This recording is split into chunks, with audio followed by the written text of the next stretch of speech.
Hello student, CG शिक्षा में आपका स्वागत है। प्रीवियस वीडियो में हम लोगों ने देखा था अस्थियों और उपास्थियों के बारे में। आज देखते हैं कि फ्रैक्चर अस्थिभंग किसे कहते हैं। कि शरीर में किसी भी जगह में क्या होता है, एक्सीडेंट अथवा धक्का होता है या गिरने से क्या होता है, हम लोगों के जो हड्डियां होती है उनमें दबाव पड़ता है और दबाव होने के कारण वो क्या हो जाता है, वह भाग क्षतिग्रस्त हो जाता है, जिसको क्या बोलते हैं, फ्रैक्चर होना, क्रैक होना या अस्थि टूट जाना या फिर अस्थिभंग। अस्थि से प्रभावित भाग जो होता है उसकी रुधिर वाहिनियों से निकला द्रव थक्के के रूप में जम जाता है। जब अस्थि क्रैक होता है तो उसमें जो रुधिर वाहिनियां होती है उसके जो फ्लूइड्स होते हैं वो क्या होते हैं, बाहर निकलते हैं और थक्के के रूप में जम जाते हैं। इस थक्के के द्वारा अस्थि के टूटे हुए किनारियों के बीच संबंध बन जाता है। जब अस्थियां जहाँ पे टूटी हुई होती है उनकी किनारियों में क्या हो जाता है, संबंध बन जाता है। यहाँ ऑस्टियोब्लास्ट कोशिकाएं बनकर पेरिओस्टियम तथा एंडोस्टियम का निर्माण करती है। ऑस्टियोब्लास्ट कोशिकाओं द्वारा अस्थि का नया ऊतक बनता है जिसे क्या बोलते हैं, कैलस कहते हैं। क्लियर।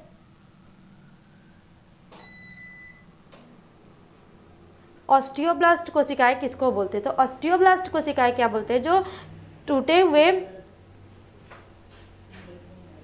अस्थियों से जो नया ऊतक बनता है उसको क्या बोलते हैं, टूटे हुए जो अस्थि होते हैं उनसे जो द्रव निकलते हैं उनका और हड्डियों के बीच जो संबंध होता है उसको बोलते हैं ऑस्टियोब्लास्ट कोशिका। ऑस्टियोब्लास्ट कोशिका ये क्या करता है, पेरिऑप्टिमम तथा एंडियोस्टियम का निर्माण करती है। ऑस्टियोब्लास्ट कोशिकाएं जो होती है उनके द्वारा अस्थि का नया ऊतक बनता है जिसको क्या कहते हैं, कैलस कहते हैं। अगर अस्थि और उपास्थि के मध्य अंतर देखेंगे तो क्या क्या होता है, देखते हैं। अस्थि क्या होता है, अस्थि जो होता है वो ठोस और कठोर होता है। उपास्थि जो होता है वो लचीला और अर्ध ठोस होता है। उपास्थि जो होता है उसमें क्वाड्रिन नामक प्रोटीन का बना होता है, जबकि अस्थि जो होता है वो ओसिन नामक प्रोटीन का बना होता है। उपास्थि जो होता है प्रत्येक ल्यूकेन में, प्रत्येक गर्तिका में 1 से 4 कोशिकाएं पाई जाती है, जबकि अस्थि जो होता है उसमें एक गर्तिका में एक ही कोशिका पाई जाती है। इसमें रुधिर कणिकाएं, ब्लड कैप्सूल्स नहीं बनती हैं, इनमें रुधिर कणिकाएं बनती हैं अस्थियों में। उपास्थि जो होती है उनके प्रवर्ध अनुपस्थित होते हैं। उपास्थि में जो प्रवर्ध होते हैं वो अनुपस्थित होते हैं, जबकि अस्थि की जो कोशिकाएं होती हैं उनमें प्रवर्ध जो होते हैं वो उपस्थित होते हैं। उपास्थि जो होता है इनकी कोशिकाओं में विभाजन के फलस्वरूप इनकी कोशिकाओं का निर्माण होता है, जबकि अस्थि जो होता है उनमें कोशिकाएं स्वयं विभाजित होकर वृद्धि नहीं करती बल्कि ऑस्टियोब्लास्ट के विभाजन से वृद्धि करती हैं। अगर अस्थियों का कार्य देखेंगे तो अस्थियों के कौन कौन से कार्य होते हैं। कशेरुक जंतु के शरीर को अस्थियों के कारण ही विशिष्ट निश्चित आकार, हम लोग का जो कशेरुक जंतु मतलब क्या होता है, जो इसमें कंकाल तंत्र उपस्थित होता है उसको कशेरुक जंतु बोलते हैं। और उनमें जीवों में आकार किसके कारण होता है, अस्थियों के कारण ही होता है। ये जीव जो होते हैं गति और प्रचलन के कार्य को अंजाम देते हैं। ये रुधिर कोशिकाओं में सिक्रेशन की क्रिया को क्या करता है, सहायता करता है। अस्थियां कुछ विशेष संग्रहण स्थल के भी तरह कार्य करता है। अगर संवहनीय संयोजी ऊतक देखेंगे, नेक्स्ट है आपका टॉपिक संवहनीय संयोजी ऊतक। तरल अर्ध संयोजी ऊतक देखें, उसके बाद है संवहनीय संयोजी ऊतक। अगर अधात्री वाली वे विशिष्ट ऊतक जिनमें कोशिकाएं जो होती है तैरने की स्थिति में बिखरी रहती है, मतलब ऐसा प्लेस जहाँ पे कोशिकाएं जो है वो दूर दूर में तैरने की स्थिति में बिखरी हुई होती है, उसको बोलते हैं संवहनीय संयोजी ऊतक। इसे तरल अधात्री या प्लाज्मा भी कह सकते हैं। प्लाज्मा के अंदर बिखरी हुई कोशिकाओं को क्या बोलते हैं, कॉर्पस बोलते हैं, कणिकाएं कहा जाता है। इस प्रकार की कोशिकाओं का प्लाज्मा जो होता है भ्रमणशील तत्व होता है तथा उसके साथ कोशिकाएं भी भ्रमण करती हैं। जो लिक्विड होता है वो भ्रमण करता है, इधर उधर घूमते रहता है, उसके साथ साथ सेल्स भी जो होती हैं वो घूमने का कार्य करती रहती हैं। इनके कारण विभिन्न अंगों के बीच संवहन बना रहता है। एक अंग से दूसरे अंग के बीच क्या होता है, संवहन बना रहता है। तथा जो हमारे शरीर का टेम्परेचर होता है, बॉडी टेम्परेचर होता है, तापमान होता है, उसको भी ये कंट्रोल करता है। उसका भी उत्तरदायित्व इन्हीं का होता है। तंतुओं में, ये ऊतकों में तंतु नहीं पाए जाते हैं, जैसे कि इनके ऊतक जो होते हैं, उन प्लाज्मा के ऊतक जो होते हैं उनमें तंतु नहीं पाए जाते, फाइबर्स और एब्सेंट होते हैं। अगर प्लाज्मा देखेंगे तो ये ब्लड में होता है और लसिका में होता है। इसके उदाहरण है, जो प्लाज्मा के उदाहरण है ब्लड और लसिका। अगर संवहनीय ऊतकों का अगर हम लोग रूपरेखा देखेंगे तो ये 2 प्रकार का होता है। पहला है ब्लड और दूसरा है लसिका।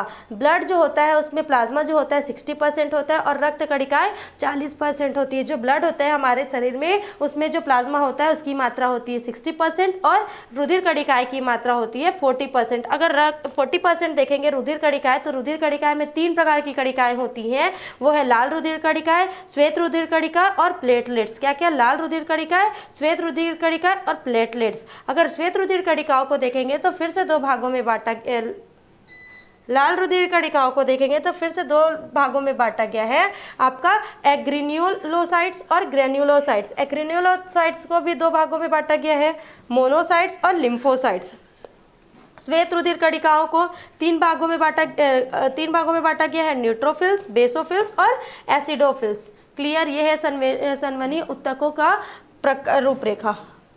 फिर है रक्त या रुधिर। पहला है रक्त या रुधिर। ये क्या कहता है, परिसंचरण तंत्र जो होता है उसमें भ्रमण करने वाला, परिसंचरण मतलब होता है ट्रांसपोर्ट जो सिस्टम होता है उसमें भ्रमण करने वाला पदार्थ होता है। ये हल्के पीले रंग लिए हुए होता है ना, और जिसमें क्या होता है, अधात्री लिक्विड होता है, तरल पदार्थ होता है, जिसको क्या बोलते हैं, प्लाज्मा। रक्त के उत्तक जो होते हैं वो छोटे छोटे इकाइयों में विभाजित रहते हैं और तैरते रहते हैं, एक जगह से दूसरी जगह में तैरते रहते हैं, जिनके कारण रक्त कणिकाएं कहा जाता है, जिनको क्या कहा जाता है, रक्त कणिकाएं।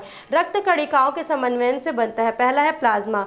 रक्त जो है वो अलग अलग चीजों के समन्वयन से बनता है, मतलब जुड़ के बनता है, तो पहला है प्लाज्मा। प्लाज्मा क्या होता है, रक्त का 55 से 60% भाग जो होता है रक्त में वो कहलाता है प्लाज्मा, जो निर्जीव प्रकृति का होता है। ये क्या होता है, सजीव प्रकृति का नहीं होता है। जो प्लाज्मा होता है वो निर्जीव प्रकृति का होता है, हल्का पीला रंग लिए होता है। इसके पदार्थों को उत्तकों में आना जाना हमेशा लगा रहता है। ये जो इनका पदार्थ होता है प्लाज्मा का, जो उत्तक होते हैं उनमें आना जाना हमेशा लगा रहता है। इसके कुल भाग जो है उसका 90% भाग क्या होता है, जल होता है। इसके कुल भाग का 90% भाग जल होता है तथा 10% भाग के रूप में कार्बनिक या अकार्बनिक पदार्थ जो होते हैं विलीयित अवस्था में रहते हैं, घुले हुए अवस्था में रहते हैं। अगर अकार्बनिक पदार्थ में देखेंगे तो सोडियम क्लोराइड, सोडियम बाइकार्बोनेट मिलते हैं, जबकि अगर अल्प मात्रा में देखेंगे तो potassium, iron, magnesium, phosphate, chloride, bicarbonate, calcium, phosphate, sulphates आदि होते हैं। ये लवण भी प्लाज्मा के विलयित अवस्था में पाए जाते हैं। कुल प्लाज्मा के 0.9 से 1% अंश के रूप में होते हैं। इन लवणों की प्लाज्मा में उपस्थिति के कारण रक्त की प्रकृति क्या होती है, हल्की क्षारीय होती है। जितने भी लवण होते हैं उनके प्रेजेंस के कारण ये जो रक्त होता है उसका जो टेस्ट होता है वो क्षार होता है, एसिड बेस नेचर का होता है। इतना ही नहीं, प्लाज्मा में कार्बन डाइऑक्साइड पाया जाता है, ऑक्सीजन तथा नाइट्रोजन भी विलयित अवस्था में होते हैं। अगर प्लाज्मा का घटक देखेंगे तो प्लाज्मा में अलग अलग प्रकार के घटक होते हैं, जैसे कि रक्त प्रोटीन होता है। रक्त प्रोटीन क्या होता है, ये प्लाज्मा का 7% भाग में आता है। ठीक है, ये इसका निर्माण कहाँ से होता है, यकृत में होता है। यकृत में होने के बाद ये प्लाज्मा में कोलाइड्स के रूप में पाया जाता है, जैसे कि एल्ब्यूमिन, ग्लोब्यूलिन, प्रोम्बिन, फाइब्रिनोजन आदि। फिर है बचे हुए पोषक पदार्थ, जो हाथ के द्वारा पचे हुए जो अवशोषित किए हुए जो पोषक पदार्थ होते हैं उनके कुछ % भी जो होते हैं वो रक्त के प्रवाह के साथ प्लाज्मा में आ जाते हैं। इसके फलस्वरूप प्लाज्मा में इनकी मात्रा क्या होती रहती है, घटती बढ़ती रहती है, कभी कम आता है कभी ज़्यादा आता है। इसमें वसा होता है, अमीनो अम्ल होता है, मतलब जो फूड आया रहता है, जो ब्रेक डाउन होकर अवशोषित किए रहते हैं, है ना, ऑब्जर्व किए रहते हैं, जो उसमें से जो बचा हुआ भाग होता है वो प्लाज्मा में आ जाता है। तो इसमें क्या क्या होते हैं, ग्लूकोज होते हैं, अमीनो एसिड होते हैं, है ना, वसा होते हैं, आपके वसीय अम्ल होंगे, ग्लूकोज होंगे, विटामिन होंगे। उसके बाद है उत्सर्जी पदार्थ। हम लोग जो खाना पचा रहता है उसके बाद वो क्या होता है, वो डाइजेस्टिव सिस्टम में जाता है। डाइजेस्टिव सिस्टम में के बाद एक्सक्रिएटरी सिस्टम में जाता है, मतलब उत्सर्जी पदार्थ में जाता है। तो क्या होता है, इसमें भी ये क्या होता है, कुछ % प्लाज्मा में मिल जाते हैं। फिर है हार्मोन्स। अंतःस्रावी ग्रंथियों द्वारा जो हार्मोन्स निकलता है वो भी धीरे से कहीं ना कहीं कुछ % प्लाज्मा में आके मिल जाता है। उसके बाद है एंटीजन, एंटीबॉडी, एंटीटॉक्सिन तथा अन्य पदार्थ। बाहर से कुछ पदार्थ आते हैं जिसके कारण क्या हो जाता है, रुधिर में पहुंच जाते हैं, तो उसमें प्रोटीन, शर्करा जहरीले पदार्थ के रूप में होते हैं। इनके रक्त जो होते हैं प्लाज्मा में पहुंच जाते हैं। इसका क्या करता है, जो बाहरी पदार्थ होता है, एंटीबॉडी जो होता है वो क्या कर देता है, एंटीजन एंटीबॉडी जो हो जाता है बाहरी पदार्थ को निष्क्रिय करने का कार्य करते हैं और इन पदार्थों को एंटीबॉडी बनने को प्रेरित करते हैं। एंटीबॉडी को बनने को प्रेरित करते हैं, उसको क्या बोलते हैं, एंटीजन कहलाते हैं। एंटीजन को निष्क्रिय करने के बाद एंटीबॉडीज का बनना रुक जाता है। एंजाइम्स पाए जाते हैं, ठीक है, क्या पाए जाते हैं, एंटीकोगुलेट पाए जाते हैं, प्रतिजामन पाए जाते हैं रक्त में। उसके बाद है प्लाज्मा के कार्य। ये शरीर के विभिन्न भागों से कार्बन मोनोऑक्साइड को एकत्रित करके उसको उच्च वासन श्वसन से क्या करता है, विभिन्न ऊतकों तक पहुंचाता है। ठीक है, ये समस्त हार्मोन्स, विटामिन, प्रतिरक्षियों, प्रतिविषों को वितरित करने का कार्य करता है। प्लाज्मा में रहता है, वो रुधिर प्लाज्मा में रहता है और प्लाज्मा के द्वारा इधर से उधर करते करते करते करते वो अनेक अंगों को उनके आवश्यकता अनुसार विटामिन, हार्मोन, प्रतिरक्षियों को प्रोवाइड कराता है। फिर ये करता है शरीर में जितने भी पानी की मात्रा होती है उसको समन्वयित करता है। ये परिसंचरण तंत्र के फलस्वरूप क्या करता है, शरीर के ताप को नियंत्रित करता है। यह ऊतकों और कोशिकाओं तक भोज्य पदार्थों को वितरित तथा उत्सर्जित पदार्थों को भागों से एकत्रित करने का कार्य करता है। फिर है ब्लड कार्पल्स, रक्त कणिकाएं। अगर रक्त कणिकाएं देखेंगे तो रुधिर का 40 से 45% भाग रक्त कणिकाओं का बना होता है। अगर हमारा बॉडी जो है, मतलब हमारा जो रुधिर है उसमें 60% प्लाज्मा होता है, 40 to 50% क्या होता है, रुधिर कणिकाएं होती हैं। अगर इसको देखेंगे तो इसमें बहुत सारी विविधताएं भी होती हैं और समानताएं भी होती है। तो इनके विभिन्नता 3 प्रकार की होती है। लाल रक्त कणिकाएं क्या मतलब रुधिर जो है वो 40 से 45% तक होती है हमारी बॉडी में, और इनमें बहुत सारी समानताएं भी होती है और बहुत सारी विविधताएं भी होती है। अगर हम लोग इनके प्रकार देखेंगे रुधिर के तो 3 प्रकार की होती है। पहला है लाल रक्त कणिकाएं। ये क्या होता है, लाल रंग की होने के कारण लाल रंग की होती है, गोल होती है या फिर अंडाकार कणिकाएं होती है। ये ग्लोबिन नामक प्रोटीन तथा हेमी अर्थात लोह तत्व के संयुग्मन से बने यौगिकीय पदार्थ की बनी होती है। इसी के कारण इसका रंग क्या होता है, लाल होता है। अगर स्तनीय वर्ग को छोड़ दे तो सभी कशेरुक में लाल रक्त कण में केंद्रक में, अगर कशेरुकीय प्राणी को छोड़ेंगे तो जितने भी और एनिमल्स में लाल रक्त कणिकाएं पाई जाती है उनकी जो कोशिकाएं होती है उन लाल रक्त कणिकाओं की, उसमें केंद्रक की संख्या कितनी होती है, 1 होता है। ठीक है, उस स्तनियों में ऊंट तथा लामा के लाल रुधिर कणिकाओं में केंद्रक उपस्थित होता है। भ्रूणीय अवस्था में इसका निर्माण यकृत के प्लीहा से होता है। जब भ्रूण रहता है, जब भ्रूण बनना स्टार्ट होता है तो लाल रुधिर कणिका जो है ना, लाल रक्त कणिकाएं जो है वो कैसे बनती है, तो जो स्प्लीन है, प्लीहा जो है, उस यकृत या प्लीहा जो है उनसे इनका निर्माण होता है। और उसके बाद जब भ्रूण का जन्म हो जाता है, मतलब जब बच्चा जन्म ले लेता है तो जब लाल अस्थि मज्जा होती है, लाल अस्थि मज्जा होती है, उनके इनका निर्माण होता है। अगर इनकी जीवन काल को देखेंगे लाल रुधिर कणिकाओं का तो 120 दिन होता है और इनके होने के बाद ये क्या होता है, भक्षाणुओं के द्वारा, फैगोसाइट्स के द्वारा खा लिया जाता है। इसके निर्माण में आरबीसीज के निर्माण में किसका मात्रा ज्यादा रहता है, तो लोह, आयरन, प्रोटीन कच्चे माल के रूप में प्रयुक्त होता है तथा B12 एवं फॉलिक अम्ल जो है इसके निर्माण को प्रेरित करता है।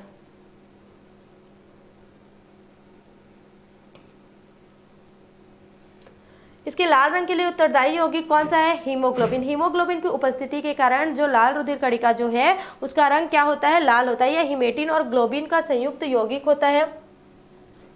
जो हीमोग्लोबिन होता है उसमें जो फेरस होता है वो आयरन जो होता है वो फेरस के रूप में विद्यमान रहता है। जो हीमोग्लोबिन है हमारे ब्लड में पाया जाता है उसमें जो फेरस होता है, आयरन जो होता है वो फेरस के रूप में विद्यमान होता है। त्वचा की सतहों पर जहाँ ऑक्सीजन की अत्यधिक सांद्रता होती है उससे संयुक्त होकर ऑक्सी हीमोग्लोबिन में परिणित हो जाता है।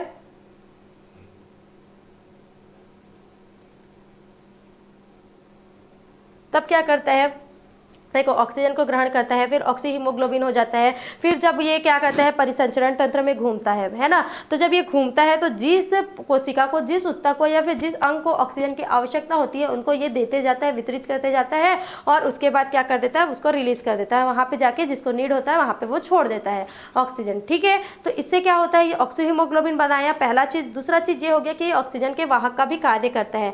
आरबीसीएस मतलब लाल ब्लड सेल्स जो होते हैं उसके चारों तरफ क्या पाया जाता है, अर्ध पारगम या झिल्ली पाया जाता है। अतः इसे जब अशुद्ध जल में डालते हैं तो यह अंतःपराशरण द्वारा जल को अवशोषित करता है तथा फूलकर फट जाता है। यह क्रिया रुधिर अपघटन कहलाती है।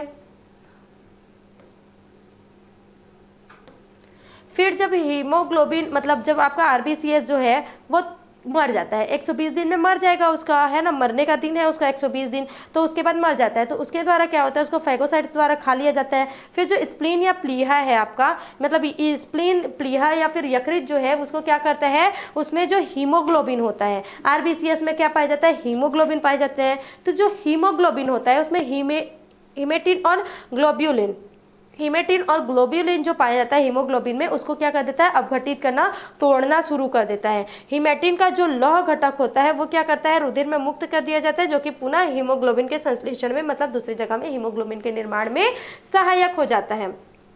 अगर इसका मानव रक्त कणिका में इसका व्यास देखेंगे तो 7.4 तथा मोटाई जो होता है 121 एंगस्ट्रॉम तक उभया तल होता है, बाई कॉन्केव होता है। एक पुरुष में प्रति घन मिलीमीटर रुधिर में लगभग 55 लाख तथा मादा में लगभग 48 से 50 लाख तक लाल रुधिर कणिकाएं पाई जाती है। इसकी कमी से एनीमिया नामक बीमारी होती है। अधिक रक्त स्त्राव, कभी कभी अधिक रक्त स्त्राव होता है, कटने फटने या फिर कुछ की संख्या कम हो जाती है। एनीमिया रोग में क्या होता है, हीमोग्लोबिन के कमी के कारण ऑक्सीजन की संवहन दर कम हो जाती है तथा आरबीसीएस के अधिक में निर्माण या विटामिन B12 का फोलिक अम्ल की कमी के कारण लाल रक्त कणों की मात्रा जो होती है वो कम हो जाती है। 100 मिलीलीटर रक्त में लगभग 15 ग्राम हीमोग्लोबिन पाया जाता है।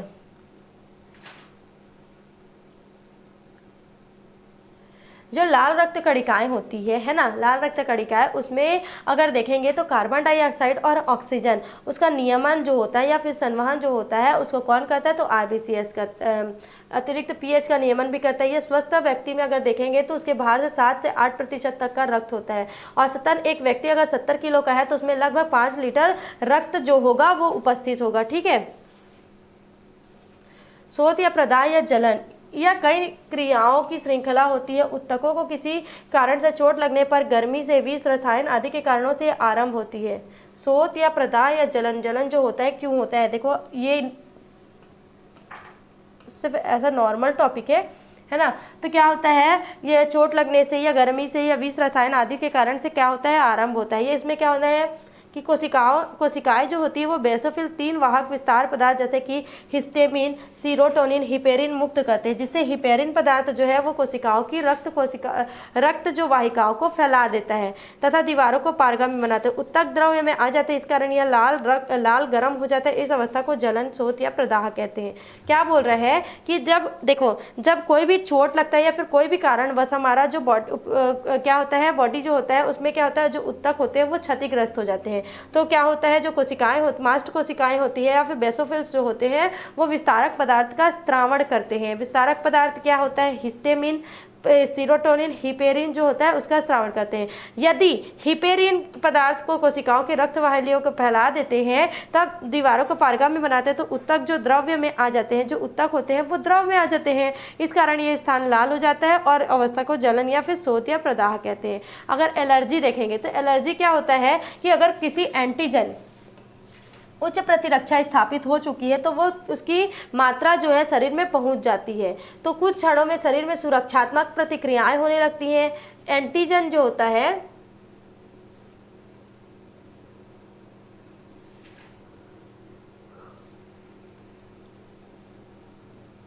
सभी उत्तकों में प्रदाह प्रतिक्रिया के फलस्वरूप शरीर का कुछ भाग जो होता है वो फूल जाता है। इसको क्या बोलते हैं, एलर्जी बोलते हैं, अर्थात यह प्रतिरक्षात्मक क्रिया का महत्वपूर्ण साइड इफेक्ट है। कोई भी देखो, हम लोग क्या करते हैं, एंटीजन जो होता है मतलब हमारे शरीर में फॉरेन जो भी मटेरियल आता है ना, फॉरेन मटेरियल मतलब हम लोग के शरीर में कोई भी बाहर का चीज आता है तो उसके प्रति क्या कहता है, जो हमारा बॉडी है वो प्रतिक्रिया देता है। तो प्रतिक्रिया कैसा होता है, तो हमारे बॉडी में सुरक्षात्मक आवरण पाया जाता है कि हमारे शरीर को कोई नुकसान मत पहुंचा सके। तो वो जो सुरक्षात्मक आवरण होता है, अगर कोई भी एंटीजन आता है उसमें घुसता है तो क्या कहता है, वो उच्च सुरक्षा को दिखाता है कि नहीं हमारा हाई सिक्योरिटी है, कैसे तुम घुसोगे करके। तो ये जो प्रतिक्रिया होता है कभी कभी ये क्या करता है, साइड इफेक्ट दिखाना शुरू कर देता है। ठीक है, इसको बोलते हैं एलर्जी।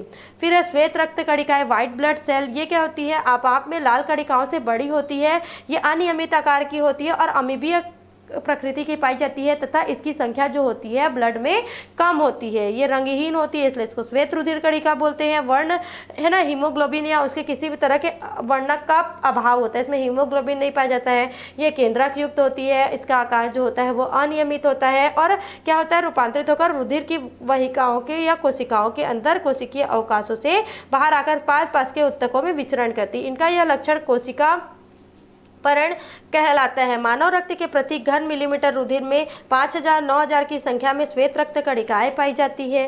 श्वेत रक्त कणिकाओं को उसके कोशिका द्रव्य में उसकी उपस्थिति और अनुपस्थिति के आधार पर दो प्रकार के समूहों में विभाजित किया गया है। पहला है कणिका में श्वेत रुधिर कणिका और पहला है कणिका में श्वेत रुधिर कणिका, जिसको क्या बोलते हैं, ग्रेन्युलोसाइट्स बोलते हैं। ये क्या होता है, कणिकाओं की पहचान के कारण होता है। इसमें कणिका में होता है तथा केंद्रक जो होता है वो पालीवत होता है, मतलब लोब्ड होता है। इनका निर्माण जो होता है वो बोन मैरो अस्थि मज्जा से होता है। अभिरंजन की प्रकृति के आधार पर, मतलब अगर इसके रंग के आधार पर देखेंगे तो इनको 3 प्रकारों से बांटा गया है।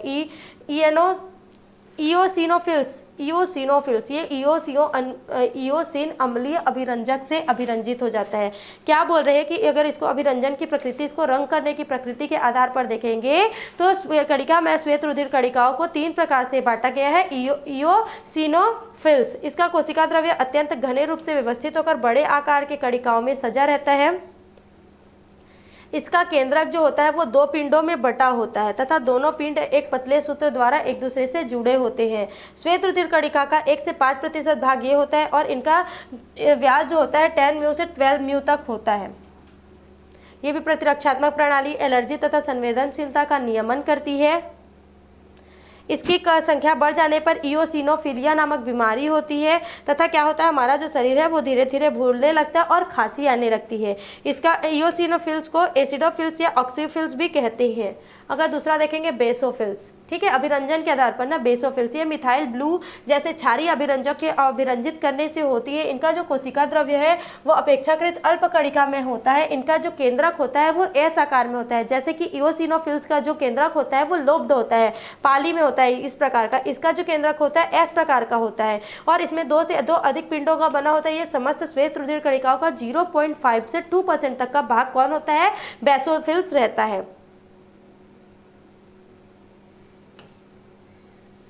ये बेसोफिल जो होती है एलर्जी दशाओं का नियमन करती है हमारे बॉडी में। फिर है न्यूट्रोफिल्स, ये उदासीन अभिरंजक न्यूट्रल डे से अभिरंजित होता है। ये किसका होता है, इसका सूक्ष्म आकार होता है, कण युक्त होता है और केंद्रक जो होता है वो अनेक पिंडों में बटा होता है, आपस में सूत्रों द्वारा जुड़े रहते हैं। संपूर्ण श्वेत रक्त कणिकाओं का 50 to 80% भाग होता है। ये 12 से 15 म्यू व्यास वाले होते हैं और ये जीवाणुओं के रोगजनकों के भक्षण का कार्य करते हैं। फिर है दूसरा, आपका पहले पढ़े थे कणिका में श्वेत रक्त कणिका, अब कणिका कण रहित श्वेत रक्त कणिकाएं। इस प्रकार की जो श्वेत रक्त कणिकाएं होती हैं इनका कोशिका जो होता है कणिका रहित होता है, कण नहीं पाया जाता है। इनका केंद्रक भी उभार रहित होता है। इनका निर्माण लसिका ग्रंथियों और प्लीहा में विशिष्ट प्रकार की कोशिकाओं में बटा रहता है। क्रियाशील उपस्थिति एवं केंद्रक के लक्षण के आधार पर अगर इनकी क्रियाशीलता देखेंगे कण रहित श्वेत रक्त कणिका की, तो इनकी क्रियाशीलता और इनके केंद्रक की उपस्थिति के लक्षण के आधार पर इनको 2 प्रकार से बांटा गया है, मोनोसाइट्स और लिम्फोसाइट्स। मोनोसाइट्स क्या होते हैं, ये सबसे बड़ा अमाप वाला होता है। ये 15 से 20 म्यू एंगस्ट्रॉम अमाप प्रदर्शन करता है। इनका केंद्रक छोटा, टेढ़ा और घोड़े के नाल जैसा होता है। लिम्फोसाइट देखेंगे तो ये सबसे छोटा अमाप वाला होता है। ये गोल आकृति वाला होता है। इनका जो केंद्रक होता है गोल होता है तथा बड़ा होता है। अतः इनमें कोशिका द्रव्य की मात्रा अत्यंत कम होती है। यह संपूर्ण श्वेत रक्त कणिकाओं में 20 से 40% भाग का होता है। ये प्रतिरक्षियों के निर्माण का कार्य करते हैं, एंटीबॉडीज के निर्माण का कार्य करते हैं। श्वेत रुधिर कणिकाओं की कमी से ल्यूकोपेनिया नामक रोग होता है। इसके कारण इनकी रोगों से लड़ने की क्षमता जो होती है वो कम हो जाती है। अगर श्वेत कोशिका से अल्पता होता है तो क्या क्या होता है इसमें संक्रमण। देखो WBCS की 5000 प्रति घन मीटर से कम श्वेत कोशिका को अल्पता कहते हैं, ठीक है। इसमें क्या होता है, संक्रमण होने से टाइफाइड, इन्फ्लुएंजा, खसरा, दोषपूर्ण होने से अस्थि मज्जा में क्या होता है, अल्पता आ जाता है। अगर कोशिका इसके प्रकार अल्पता 2 प्रकार के होते हैं। कोशिका में अल्पता 2 प्रकार के होते हैं, माइलॉइड और लिम्फेटिक, ठीक है। माइलाइड जो होता है ये न्यूट्रोफिल और इओसिनोफिल्स बेसिफिल कोशिका को घटती है और लिम्फेटिक में क्या होता है, लिम्फोसाइट अत्यधिक घटती है। अगर श्वेत कोशिका बहुलता हो जाता है, मतलब 10,000 प्रति घन मीटर में पाई जाती है, तो इससे क्या क्या होता है, न्यूमोनिया होता है, मस्तिष्क आवरण में शोथ होता है, टांसिल बढ़ जाता है, शरीर में जीवाणुओं द्वारा संक्रमण होता है। अगर इनके कार्य देखेंगे तो ये भी भक्षी कोशिकाएं हैं, फेगोसाइट्स होती हैं। इनका निर्माण अमीबा की तरह होता है। ये जीवाणुओं, रोगाणुओं तथा अन्य हानिकारक जंतुओं, वस्तुओं को रुधिर में प्रवेश कर जाती है, उन्हें अपने अंदर लेकर क्या करती है, उसका सफाया कर देती है। हमारे शरीर में जो घाव होते हैं उस स्तर पर रोगाणु और जीवाणु के संक्रमण हो जाने की स्थिति में ये क्या करती है, रक्त के जो परिवहन मार्ग होता है उसमें पहुंच जाती है तथा कोशिका परण द्वारा बाहर निकलकर रोगाणुओं और जीवाणुओं का भक्षण करने लगती है। कुछ श्वेत रक्त कणिकाएं क्या प्रतिरक्षियों तथा प्रतिविष का भी निर्माण करते हैं। फिर थ्रोम्बोसाइट्स या प्लेटलेट्स, इसका तीसरा पार्ट है थ्रोम्बोसाइट्स या प्लेटलेट्स। यह स्तनियों के रक्त में पाए जाने वाला अकेंद्रकीय, मतलब इसमें केंद्रक, इस प्रकार की कोशिकाएं में केंद्रक नहीं होती है, यह गोल होती है, अंडाकार तथा उभयतल होती है। यह 24 म्यू से 4 म्यू वाली व्यास वाली होती है तथा अस्थि मज्जा के कोशिकाओं से टूट फूट के फलस्वरूप बनती है। अस्थि मज्जा में जो कोशिकाएं होती है अगर उनमें टूट फूट हो जाती है तो उनको बदलकर ये बनाया जाता है, ठीक है, ये बन जाता है। तो 1 घन मिलीमीटर रक्त में लगभग 2 से 2.5 लाख से 5 लाख तक के थ्रोम्बोसाइट्स उपस्थित होते हैं, मतलब प्लेटलेट जो होते हैं वो अगर 1 घन मिलीमीटर में देखेंगे तो उनकी संख्या लगभग 2.5 लाख से 5 लाख तक की संख्या होती है। अगर स्तनियों के बाद छोड़ दे तो अन्य प्राणियों के रक्त में ये केंद्रक युक्त तर्कु रूप रचना के रूप में होती है, मतलब दूसरे एनिमल्स में देखेंगे तो ये तर्कु रूप में होता है और केंद्रक युक्त संरचना होता है तथा स्पाइंडल कोशिकाएं कहलाती है। रुधिर में थक्का बनने में सहायता करती है। यह वसा 15% तथा थ्रोम्बोप्लास्टिन नामक प्रोटीन 50% का बना होता है। इसकी जीवनावधि जो होती है, प्लेटलेट्स की जीवनावधि कितने दिन की होती है? 2 से लगभग 10 दिन की होती है। रक्त का निर्माण कैसे होता है? तो प्रतिदिन 1% RBCS तथा 30% WBCS के मृत होते हैं। 1% क्या होता है? RBCS मृत होता है और रोज क्या होता है? 30% WBCS मृत होते हैं। इनकी फिर भी रक्त में इनकी मात्रा, सुनिश्चित मात्रा हमेशा उपलब्ध रहती है, मतलब इसको कंप्लीट करने के लिए। ये हो गया 1% RBCS खत्म हो गया, 30% क्या हो गया? WBCS खत्म हो गया, तो इनकी कमी होनी चाहिए ना, लेकिन नहीं, जो नए जो चीज होते हैं वो वहां पे रहते हैं कि ये जब खाली करेंगे सीट तो हम लोग जाके बैठेंगे, इस टाइप का, ठीक है। तो मृत संख्या के बराबर रुधिर अणु हमेशा बंधे रहते हैं। ये रुधिर कणिकाएं जो होती है लसिकी या माइलॉइड ऊतकों में बनते हैं। RBCS थ्रोम्बोसाइट्स लंबी अस्थियों की अस्थि मज्जा में, जबकि सुधिर जो RBCS और थ्रोम्बोसाइट होता है वो लंबी अस्थि जो होती है उनकी अस्थि मज्जा में बनती है तथा श्वेत रुधिर कणिका जो होती है वो थाइमस ग्रंथि, लसिका ग्रंथि, प्लीहा और टॉन्सिल्स में बनते हैं। रक्त का थक्का बनना, प्रोसेस ऑफ ब्लड क्लॉटिंग, अतिरिक्त रक्त स्त्राव की उपस्थिति, चाहे वो चोट लगने, देखो क्या होता है जब हम लोग कट जाते हैं, पिट जाते हैं, घाव लग जाता है या फिर एक्सीडेंट होता है तो क्या होता है जब खून निकलते रहता है, ठीक है, तो अचानक खून निकलना बंद हो जाता है क्योंकि उस बहाव के साथ स्रोत जो बहाव जहाँ पे कट्टा फटा स्थान होता है जहाँ पे से ब्लड निकलते रहता है वहाँ पर एक जेली के समान पदार्थ में बदल जाता है और इसे क्या बोलते हैं? प्लाज्मा पृथक्कृत हो जाता है। रक्त का तरल रूप से जेली स्वरूप में बदले जाने की क्रिया को क्या बोलते हैं? रक्त का थक्का बना। रुधिर का थक्का को संकटकालीन प्लग भी कहा जाता है क्योंकि घाव लगने पर यह रक्त के बहने को रोकने के लिए उस स्तर पर जेली जैसा पदार्थ डॉट या नॉब की तरह कार्य करता है जो उसको पैक कर देता है जिससे आगे का ब्लड नहीं निकल पाता है। रक्त के थक्का का निर्माण बेवजह और अनावश्यक रक्त स्त्राव को रोककर प्राणी को संभावित असामयिक मृत्यु से रक्षा करता है। अलग अलग वैज्ञानिकों ने रक्त का थक्का बनने का नियम और या प्रोसेस जो है वो अलग अलग प्रकार से बताया। हॉवेल का मानना था कि, हॉवेल नामक जो वैज्ञानिक थे उनका मानना था कि जब कोई भी मतलब जब भी कोई चोट लगती है या कुछ भी होता है तो जिससे रक्त निकलता है तो रुधिर वाहिनियां जो होती है वो क्षतिग्रस्त हो जाती है, तब रुधिर बाहर निकलने लगता है और वायु के संपर्क में आने पर क्या होता है? रक्त में थ्रोम्बोसाइट्स या प्लेटलेट्स टूट जाती है। इनसे एक विशिष्ट रासायनिक पदार्थ का कण विमुक्त होता है, तो ये कण क्रिया करके प्रोथ्रोम्बोप्लास्टिन बनाते हैं। इसका बनना रक्त निर्माण की प्रक्रिया का आवश्यक चरण है। इसकी व्याख्या अलग अलग वैज्ञानिकों ने अलग अलग टाइम में की है। स्पॉलिंग ने 1981 में इन्होंने बताया कि प्राणियों में प्रोथ्रोम्बोप्लास्टिन नाम का प्रक्रिया जो होता है वो अलग अलग प्रकार से होता है, जिससे 3 चरणों में जो रक्त का थक्का जो बनता है वो 3 चरणों में पूरा होता है। मतलब रक्त के थक्का बनने को स्पॉलिंग नामक वैज्ञानिक ने सन 1981 में बताया कि प्रथम 3 स्टेप होता है रक्त के थक्का बनने का। पहला स्टेप क्या होता है? चोटग्रस्त क्षेत्र जो होता है वो रक्त के प्रोथ्रोम्बोप्लास्टिन रुधिर के आयंस के साथ क्रिया करके प्लाज्मा में थ्रोम्बोप्लास्टिन नामक लाइकोप्रोटीन बना देता है। पहला में क्या होता है कि जो आयन होता है प्रोथ्रोम्बोप्लास्टिन जो रुधिर होता है उसके CO2 के साथ कैल्शियम डाइऑक्साइड के साथ क्या करता है? कैल्शियम Ca2 के साथ जब आयन्स के साथ क्रिया करता है, CO कैल्शियम और आयरन के साथ जब क्रिया करता है तो प्लाज्मा में क्या करता है? थ्रोम्बोप्लास्टिन तथा ग्लाइको नामक प्रोटीन बना देता है, ठीक है। ग्लाइको और लाइपो नामक प्रोटीन का निर्माण करता है। कौन करता है? जब कोई भी चोट लगता है तब प्रोथ्राम्बोप्लास्टिन जो होता है वो आयंस के साथ क्रिया करता है और क्या बना देता है, लाइको और ग्लाइको नामक प्रोटीन का निर्माण कर देता है। फिर द्वितीय चरण जो होता है, सेकेंड स्टेप में क्या होता है, थ्राम्बोप्लास्टिन जो होता है कैल्शियम आयनों तथा ट्रिप्टेज नामक प्रकीर्ण के साथ मिलकर एंटी प्रोथ्राम्बिन को नष्ट कर देता है और प्रोथ्राम्बिन को सक्रिय थ्रोम्बिन में परिणित कर देता है। क्या करता है, प्रोथ्राम्बिन को सक्रिय थ्रोम्बिन में परिणित कर देता है। तृतीय चरण क्या है कि सक्रिय थ्रोम्बिन जो है उसकी उपस्थिति में प्लाज्मा में उपस्थित फाइब्रोनोजेन सक्रिय होकर अघुलनशील फाइब्रिन तंतुओं में परिवर्तित हो जाता है। ये तंतु जो क्या करते हैं, कटे हुए स्थान होते हैं वहां से प्लाज्मा से अलग होकर आपस में मिलकर जाल की तरह बना लेता है। मतलब तीसरा चरण में क्या बोल रहा है, देखो कि जो थ्रोम्बिन होता है, सक्रिय थ्रोम्बिन, यहाँ पे बोला कि सेकेंड वाले में कि दो टाइप के थ्रोम्बिन में परिणित होता है, एक होता है सक्रिय थ्रोम्बिन। तो जो सक्रिय थ्रोम्बिन होता है वो क्या करता है, प्लाज्मा की उपस्थिति में आकर फाइब्रिनोजेन से क्या कर लेता है, उपस्थिति में अघुलनशील फाइब्रिन तंतुओं में परिणित हो जाता है। मतलब क्या, फाइबर में परिणित हुआ और ये क्या करता है, घुलनशील नहीं होता, मतलब कहीं भी घुलता नहीं है।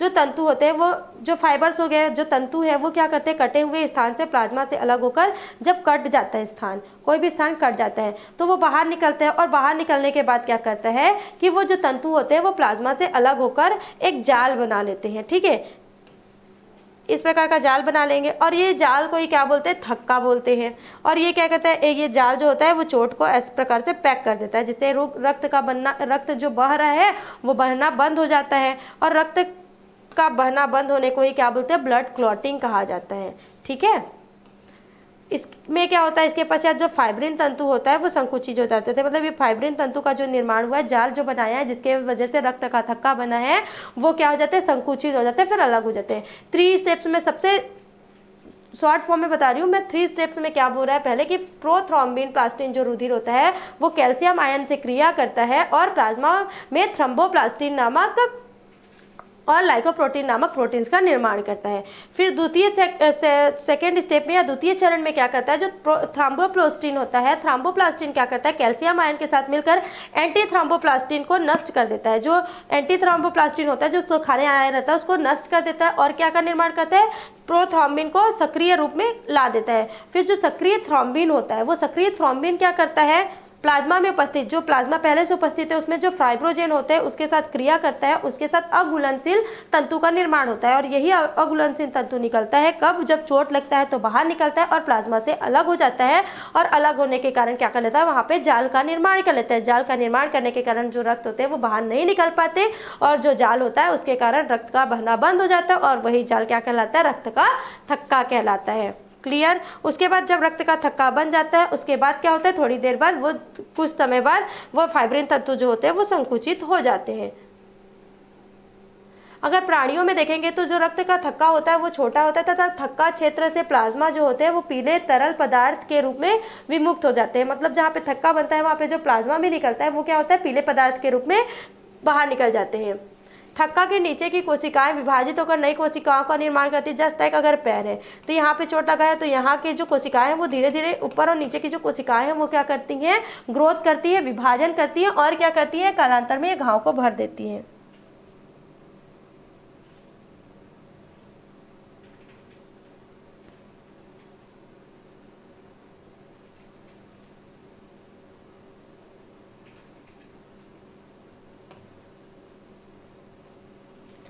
अच्छा, अब देखें रक्त का थक्का बनने का अगर स्टेप बाय स्टेप देखेंगे शॉर्ट फॉर्म में तो क्या है कि चोट लगता है, पहले रुधिर जो वाहिनियां होती है वो क्षतिग्रस्त हो जाती है। उसके बाद क्या होता है, रक्त बाहर निकलता है। फिर जो थ्रोम्बोसाइट्स होता है वो थ्रोम्बोसाइट्स या प्लेटलेट जो होता है वो वायु के संपर्क में आता है और टूटता है तथा विशिष्ट रसायनों को निकालता है। फिर प्रोथ्रोम्बोप्लास्टिन का बनना, थ्रोम्बोसाइट्स होते हैं उससे किसका निर्माण होता है, प्रोथ्रोम्बोप्लास्टिन का बनना होता है। फिर जो प्रोथ्रोम्बोप्लास्टिन होता है रक्त के कैल्शियम आयन के साथ मिलकर क्या करता है, क्रिया करके प्रोथ्रोम्बोप्लास्टिन का निर्माण करता है। प्रोथ्रोम्बोप्लास्टिन कैल्शियम आयन के साथ और ट्रिप्टेन प्रकीर्ण की आपसी क्रियाशीलता के कारण एंटी प्रोथ्रोम्बिन का निष्क्रिय होना होता है। फिर निष्क्रिय प्रोथ्रोम्बिन का सक्रिय थ्रोम्बिन में परिवर्तन होता है। जो निष्क्रिय प्रोथ्रोम्बिन होता है ना, निष्क्रिय प्रोथ्रोम्बिन जो होता है वो सक्रिय प्रोथ्रोम्बिन में परिवर्तित हो जाता है। फिर जो थ्रोम्बिन होता है फाइब्रोजेन की सक्रियता के कारण फाइब्रिन तंतु का निर्माण करता है और ये जाल बनाते हुए रक्त कणिकाओं को फंसाता है और थक्का का निर्माण करता है। क्लियर, इतना हो गया रक्त का थक्का बनना। फिर है लिम्फ, लसिका जिसको बोलते हैं, ठीक है। लसिका किसको बोलते हैं कि ये विभिन्न ऊतकों और कोशिकाओं के बीच स्थित अंतर कोशिकीय अवकाशों में पाए जाने वाले रंगहीन द्रव्य जो होते हैं, ठीक है, उसको लसिका कहते हैं। बहुत सारे ऊतक जो होते हैं उनके अंतर अवकाश, मतलब बहुत सारी कोशिकाएं होते हैं या फिर बहुत सारे ऊतक होते हैं, उनके बीच में जो गैप होता है, उनके मध्य में जो द्रव पाए जाते हैं उसको क्या बोलते हैं, ये भी जो होते हैं रंगहीन होते हैं, कलरलेस होते हैं, इसको क्या बोलते हैं, लसिका। इसमें क्या क्या पाया जाता है, इसमें रुधिर प्लाज्मा का जो अंश होता है, मतलब रुधिर प्लाज्मा भी थोड़ा मोड़ा मात्रा में पाया जाता है, और इसमें ऑक्सीजन, पौष्टिक पाए हुए भोज्य पदार्थ, उत्सर्जी पदार्थ भी इसमें उपस्थित होते हैं। हृदय में जब दबाव होता है तो उनके कारण वाहिकाओं में जो रुधिर संचरित होता रहता है वो उसमें भी जाकर क्या होती है, पतली रक्त कोशिकाओं में बढ़ जाती है। इन कोशिकाओं की दीवार जो होती है, मतलब जो लसिका कोशिकाओं की दीवार जो होती है वो पतली होती है, और हृदय के दबाव के कारण कोशिकाओं की दीवार पतली होने के कारण कोशिकाओं की दीवार पतली, क्या होता है, प्लाज्मा जो होता है रिस रिस कर कोशिकाओं से बाहर आ जाता है और कोशिकाओं के मध्य स्थित रहने वाले अंतर अवकाशीय अवकाश में भर जाता है। क्या बोल रहा है कि देखो, पहला चीज ये बोल रहा है कि जो ऊतक होते हैं, है ना, ऊतकों के मध्य क्या पाया जाता है, खाली स्थान पाया जाता है। इन खाली स्थानों में पाए जाने वाले जो द्रव्य होते हैं, जो रंगहीन होते हैं, कलरलेस होते हैं, ऐसे द्रव्य को लसिका बोलते हैं। अब लसिका में क्या क्या पाया जाता है, तो लसिका में उत्सर्जी पदार्थ पाए जाते हैं, पचे हुए भोजन पाए जाते हैं, प्लाज्मा पाया जाता है, ऑक्सीजन पाया जाता है ना, ये सारी चीजें पाई जाती है। अब ये बता रहा है कि हृदय में जब दबाव उत्पन्न होता है तो जो वाहिकाएं होती है उनमें रुधिर, हृदय में वाहिकाएं पाई जाती है, उनमें रुधिर होता है और रुधिर की निरंतर संचारित होती है। जो रुधिर होता है वो क्या करता है, रेगुलर क्या करता है, आगे बढ़ता जाता है ना, संचरित होता रहता है। तो जिनकी वाहिकाएं होती हैं उनमें ऊतक होते हैं, वो ऊतक की जो भित्ति होती है, आंतरिक भित्ति जो होती है वो पतली होती है और कोशिकाओं में बढ़ जाती है। तो जो कोशिका की दीवार जो होती है वो अत्यंत पतली होती है। तो जब हृदय में दबाव होता है तो उसमें भी दबाव होता है, और उसमें दबाव होने के कारण क्या होता है, रिस रिस का जो प्लाज्मा है वो धीरे धीरे कहाँ पे आ जाती है, जो कोशिकाएं हैं उनके बीच जो खाली स्थान होता है उनके बाहर निकलकर उन कोशिकाओं के मध्य जो खाली स्थान होता है उन खाली स्थानों में आ जाती है। उसी को क्या बोलते हैं, लसिका बोलते हैं। लसिका में श्वेत रुधिर कणिकाएं भी पाई जाती है, लाल रुधिर कणिकाएं भी पाई जाती है ना। उस लाल रुधिर कणिकाओं की लसिका में अनुपस्थिति उसके निश्चित आधार हम आपके, क्योंकि इनमें कोशिकाओं के दीवार जो लाल रुधिर कणिका होती है वो अनुपस्थित होती है। श्वेत रक्त रुधिर कणिका जो होती है इसमें पाई जाती है। लसिका कोशिकाओं तथा रक्त के बीच जो संयोजन सेतु होता है, मतलब लसिका कोशिका, ये वाहिकाएं होती है, यहाँ पे लसिका कोशिका होती है, इनके बीच जो संयोजन सेतु होता है, मतलब जो इनको लिंक्ड करता है, ठीक है, जोड़ता है, क्योंकि इनमें जो उपस्थित ऊतक होते हैं वो सभी कोशिकाओं में लसिका द्वारा घिरी रहती है। इस कारण कोशिकाओं के अभाव वाले स्तर पर भी प्रत्येक कोशिका को ऑक्सीजन, जहाँ पे केशिका नहीं होते, मतलब जहाँ पे कैपिलरीज, जहाँ पे पाइप नहीं होती है, वहाँ पर भी जो कोशिकाएं होती हैं उनको पर्याप्त पौष्टिक पदार्थ और ऑक्सीजन मिलता है। वो किसके कारण होता है, वो इसी के कारण होता है, मतलब लसिका के कारण होता है। कैसे कहता है, क्योंकि कोशिकाओं के रक्त में उपस्थित पदार्थ जो होती हैं, है ना, वो क्या करती है, दीवार से विसरित होती है। जो कोशिका होती है उनकी दीवार से विसरित होती है और लसिकाओं में आ जाती है। और लसिका के जब संचयन होता है, मतलब लसिका जब घूमता रहता है इधर उधर, तो जिस कोशिका को पौष्टिक पदार्थ नहीं मिला रहता है या फिर ऑक्सीजन नहीं मिला रहता है, उनके पास ये उनका आवश्यकता पूरा हो जाता है। रुधिर एवं लसिका में समानता, रुधिर और लसिका में समानता क्या होता है कि रुधिर जो होता है उसमें रुधिर और लसिका दोनों में WBCS पाया जाता है, मतलब ल्यूकोसाइट्स या फिर वाइट ब्लड सेल पाया जाता है। दोनों में अमीनो अम्ल होता है, यूरिया होता है, लवण होता है और शर्करा जो होता है वो मात्रा, उनकी मात्रा उपस्थित होती है। दोनों में थक्का बनाने की क्षमता होती है। लसिका और एवं रक्त दोनों ही पोषक पदार्थों को ऊतकों तक पहुंचाने का कार्य करते हैं। दोनों ही ऊतक तक ऑक्सीजन को पहुंचाने का कार्य करते हैं तथा वहां से CO को प्राप्त करने का कार्य करते हैं। दोनों में क्या होता है, एंटीजन प्रतिरक्षी पदार्थ एवं शेष पदार्थ जो होती है समान मात्रा में विद्यमान रहती है। अगर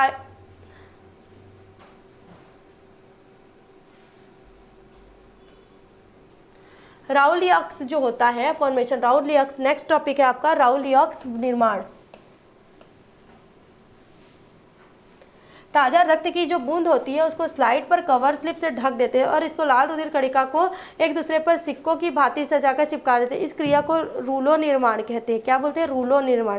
क्या बोल रहा है कि लाल रुधिर रक्त की ताज़ा जो बूंद होती है, मतलब तुरंत काट के निकालेंगे और उसको स्लाइड पर रखेंगे और उसको कवर स्लिप से ढक देंगे और इसको क्या करेंगे, सिक्कों की भांति निकाल लेंगे। फिर वो क्या होता है, थक्का बन जाता है, फिर उसको निकाल लेंगे। इस क्रिया को रूलो निर्माण कहते हैं। कभी कभी इसका रक्त वाहिनी में रक्त का बहाव बहुत धीमा होने पर भी ऐसा होता है। फिर लसिका एवं रुधिर में अंतर, अगर लसिका और रुधिर में अंतर देखेंगे तो इसमें WBCS ने, मतलब WBCS तो पाया जाता है लेकिन RBCS जो होता है वो रक्त में ही पाया जाता है, लसिका में नहीं पाया जाता है। ठीक है, इसका लाल रंग तरह होना, लसिका जो होता है वो रंगहीन होता है, और आरबीसीएस जो होता है मतलब रक्त जो होता है वो लाल कलर का होता है। लसिका में रक्त की अपेक्षा प्रोटीन की मात्रा कम पाई जाती है। लसिका में रक्त की तुलना में अधिक मात्रा में कार्बन डाइऑक्साइड और वर्ज्य पदार्थ जो होते हैं उपस्थित होते हैं। लसिका में श्वेत रुधिर कणिकाएं अधिक मात्रा में पाई जाती है, जबकि रक्त में श्वेत रुधिर कणिकाएं कम मात्रा में पाई जाती है। लसिका जो होता है उसमें श्वेत रुधिर कणिकाएं जो है वो कम मात्रा में पाई जाती है, जबकि अपना रुधिर जो होता है, रक्त जो होता है उसमें श्वेत रुधिर कणिकाएं ज्यादा मात्रा में पाई जाती है। लसिका में ऑक्सीजन रक्त की तुलना में कम मात्रा में उपस्थित होती है। लसिका के कार्य क्या क्या होते हैं? लसिका के कार्य ये होते हैं कि जो कोशिकाएं और रक्त वाहिनियां होती हैं उनके बीच में क्या करता है, वो पदार्थों का आदान प्रदान करता है, यानी जो वस्तु है उनका परिसंचरण करने का कार्य करता है। लसिका में उपस्थित ल्यूकोसाइड जो होता है मतलब WBCS जो होता है वो हानिकारक जीवाणुओं का भक्षण कर शरीर को निरोग रखने का कार्य करता है। छोटी आंत से संबंधित लसिका वाहिनियों का वसा का अवशोषण करती है। लसिका लिम्फोसाइट्स के निर्माण का कार्य करती है।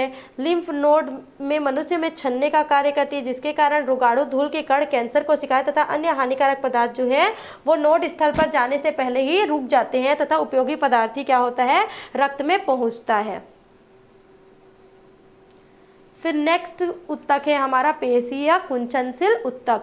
अगर श्वेत अथवा लाल रुधिर कणिक कोशिकाओं का बना हुआ विशिष्ट उत्तक जो होता है मुख्यतः मायोसिन तथा एक्टिन नामक प्रोटीन से बने होते हैं, जो अल्प आधात्री वाले होते हैं एवं शरीर या अंगों के गत्यात्मकता एवं प्रचलन को निर्धारित करते हैं, पेशीय कुंचनशील उत्तक कहलाते हैं। इसका आपका परिभाषा लिखा है यहाँ पे, श्वेत रुधिर कणिका WBCS तथा लाल रुधिर कणिकाओं का बना हुआ दोनों को मिलाकर बना हुआ वह विशिष्ट उत्तक होता है जिसमें एक्टिन और मायोसिन नामक जो प्रोटीन होते हैं उनसे भी, मतलब क्या क्या हो गया, WBCS, RBCS, एक्टिन और मायोसिन नामक प्रोटीन, इनसे मिलकर जो अल्प मतलब जो मैट्रिक्स होते हैं, तरल पदार्थ होते हैं, गाढ़े तरल पदार्थ होते हैं, वो बनते हैं, जिसके कारण हमारा जो बॉडी होता है मतलब या फिर शरीर के अंग जो होते हैं वो गति करते हैं, प्रचलन करते हैं, उसको क्या बोलते हैं, पेशीय कुंचनशील उत्तक कहते हैं। ये कैसा होता है, फिब्रस होता है, मतलब तंतुनुमा रेशेनुमा होता है। टाइल टिश्यू कहलाता है, इसको टाइल टिश्यू भी कहते हैं। अगर इसकी उत्पत्ति देखेंगे तो भ्रूण में मेसोडर्म से विकसित होता है। नेत्र की आइरिस तथा सिलियरी पेशियां जो होती है वो एक्टोडर्म से विकसित होती है। यह उत्तक जो होता है प्राणी के शरीर का लगभग 50% भाग बनाता है, मतलब कोई भी प्राणी जितने वजन का होता है उसका लगभग 50% भाग कौन बनाता है, तो पेशीय कुंचनशील उत्तक बनाता है। पेशीय उत्तक के प्रकार अगर देखेंगे तो 3 प्रकार से बांटा गया है, अरेखित, रेखित और हृदय पेशी उत्तक। हृदयक पेशी उत्तक 3 प्रकार से बांटा गया, अरेखित, रेखित और हृदयक पेशी उत्तक।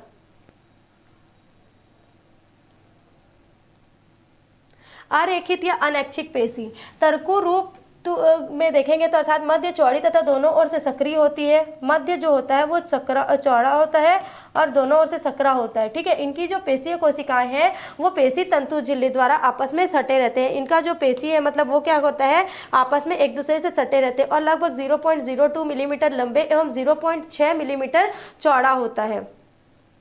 कोशिका के मध्य में एक लंबवत सा अंडाकार केंद्रक पाया जाता है। जो कोशिका होता है ना, उसमें क्या हो जाता है, इस प्रकार की कोशिका में एक मध्य में लंबा अंडाकार केंद्रक पाया जाता है, जो कि थोड़ी से कोशिका द्रव्य से घिरा रहता है ना।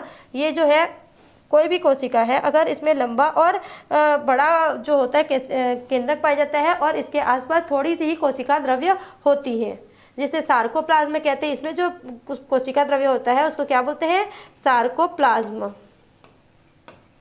यह स्पष्ट होता है, अस्पष्ट होता है। अकुंचनशीलता इस पेशीय उत्तक की लाक्षणिक विशेषता है। अकुंचनशीलता ना, कुंचनशीलता मतलब होता है सिकुड़ना, अकुंचनशीलता मतलब होता है नहीं सिकुड़ना। जो कि मायोसिन एक्टिन के छड़ों की, एक्टिन नामक जो प्रोटीन होता है उनके छड़ों की परस्पर प्रतिक्रियाओं के जब दोनों में एक्टिन और मायोसिन का जब दोनों मिलता है तो क्या होता है, इनके प्रतिक्रिया के फलस्वरूप ये होता है। पेशी कोशिका या तंतु में असंख्य पतले पतले तंतु का निलंबन रहता है, जिसे पेशीय तंतु कहते हैं। क्या बोलते हैं इसको, पेशीय तंतु या मायोफाइब्रिल्स बोलते हैं। क्या बोलते हैं, पेशीय तंतु या मायोफाइब्रिल्स।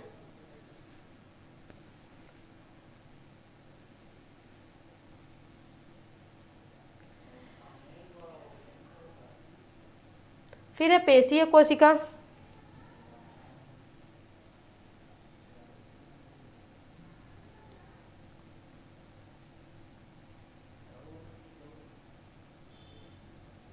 पेशी कोशिका की कुंचनशीलता जो होती है इन्हीं पेशी तंतु के कारण होती है, क्योंकि इनमें संकुचन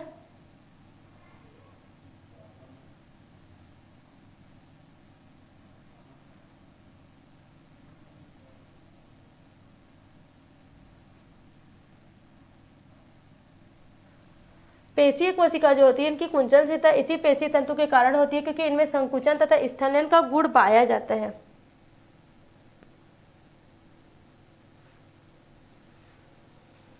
आकुंचनशीलता है ना, अकुंचनशीलता नहीं है, आकुंचनशीलता है। वर्ड्स में ध्यान देंगे।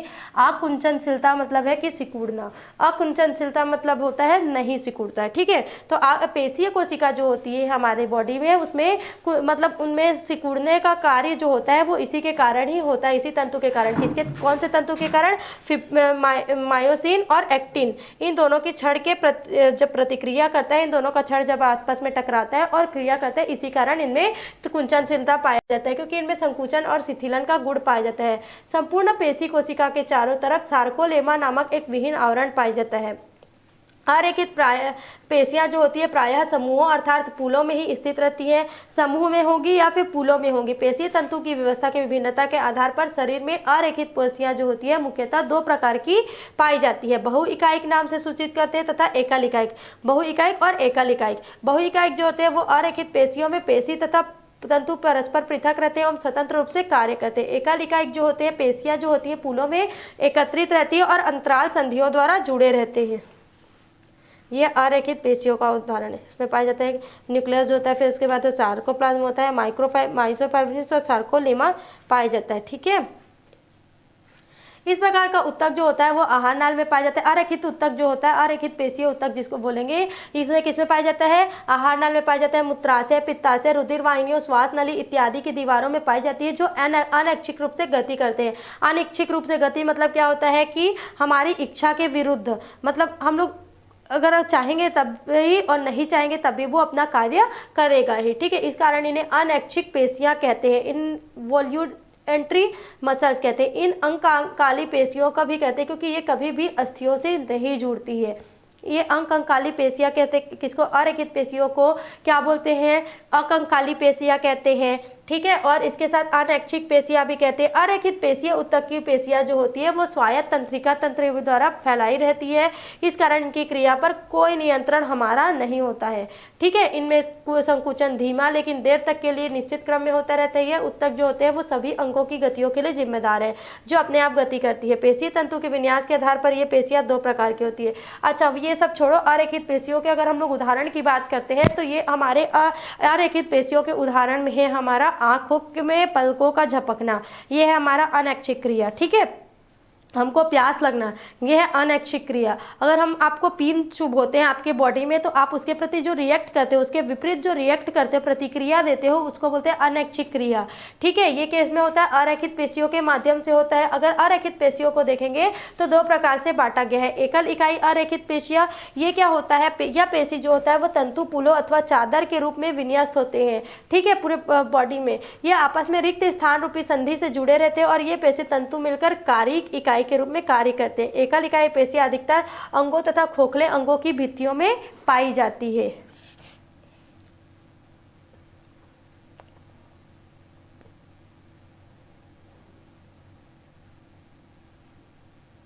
फिर है बहुइकाई इकाई अरेखित पेशी। इसमें प्रत्येक पेशी तंतु जो होते हैं वो ग्लाइकोप्रोटीन के स्तर द्वारा अलग रहता है। यह स्तर तंतु के चारों ओर आधार कला बेसमेंट मेम्ब्रेन बना लेता है, अतः प्रत्येक तंतु जो होते हैं वो स्वतंत्र रूप से कार्य करते हैं। यह इरेक्टर, विलाई, रुधिर वाहिनियों की भित्ति, नेत्र की सिलियारी कारिका और आइरिस में पाई जाती है। कार्यविधि के आधार पर यह पेशियां भी जो होती है बहुइकाई अरेखित पेशियां दो प्रकार की होती है, न्यूरोजेनिक पेशियां और मायोजेनिक पेशियां। न्यूरोजेनिक पेशियां जो होता है इनका संकुचन तंत्रिकीय उद्दीपन के कारण होता है, उदाहरण है बहुइकाई पेशी। फिर है मायोजेनिक पेशियां, यह स्व उत्तेजित पेशियां होती है, उदाहरण एकल इकाई पेशी। न्यूरॉन के माध्यम से होता है, संकुचित उद्दीपन के कारण होता है। मतलब क्या हो गया, अगर हम लोग टच कराते हैं अपने बॉडी में है ना कुछ भी, तो ये न्यूरोजेनिक हो गया। तंत्रिका तंत्र के द्वारा हमारा ये क्या होगा, तंत्रिका तंत्र के माध्यम से हमारे दिमाग में जाएगा कि हमको कोई टच कर रहा है तो वहां से हम प्रतिक्रिया करेंगे। लेकिन मायोजेनिक पेशियां जो होता है, न्यूरोजेनिक मतलब न्यूरॉन के माध्यम से हुआ है ना, तंत्रिका तंत्र के माध्यम से हुआ। और मायोजेनिक मतलब होता है खुद से, स्व उत्तेजित मतलब आंखों में पलक का झपकना, लार का निकलना, ये सब क्या है, स्व उत्तेजित पेशियां होती है। उदाहरण एकल इकाई पेशी। फिर है दूसरा आपका रेखीय पेशीय उत्तक। ये इस प्रकार का, इसमें क्या होता है, इच्छा अनुसार गति करने की क्षमता होती है, इसलिए इसको ऐच्छिक पेशी, रेखित पेशी को ऐच्छिक पेशी भी कहते हैं, क्योंकि हम इसको अपने अनुसार कंट्रोल कर सकते हैं। ये कैसा होता है, तंतुओं के रूप में पाया जाता है, गुच्छों के रूप में एकत्रित होता है। प्रत्येक पुल के तंतु महीन एवं ढीले संयोजी उत्तक और एंडोमायोसियम में पास पास सटे रहते हैं। पेशी के सारे पुल जो होते हैं पेरीमाइसियम नामक संयोजी उत्तक द्वारा परस्पर बंधे होते हैं। यह उत्तक प्रत्येक पुल के चारों ओर एक आवरण भी बना लेता है। पेशी के दोनों सिरों पर यह आवरण कंडराओं के रूप में बढ़कर पेशी को हड्डियों से जोड़ता है। जो पेशियां होती है उनको हड्डियों से जोड़ता है, इसलिए इसको कंकाली पेशी भी कहते हैं। अरेखित पेशियों को अकंकालित पेशियां कहते हैं, और जो रेखित पेशियां होती है कंकालों से जुड़े हुए होते हैं, इसलिए इसको कंकाली पेशियां भी कहते हैं। ये कैसा होता है, इस प्रकार की पेशियों का निर्माण करने वाली कोशिकाएं जो होती है लंबी होती है, बेलनाकार असंकित तंतु के समान होती है। प्रत्येक कोशिका की लंबाई कितनी होती है, 2 से 4 सेंटीमीटर, तथा मोटाई जो होती है 10 से 40 सेंटीमीटर होती है। इन कोशिकाओं के चारों तरफ आवरण पाया जाता है जिसको सार्कोलेमा कहते हैं। सार्कोलेमा जो होता है वो कोशिका द्रव्य से भरा हुआ होता है।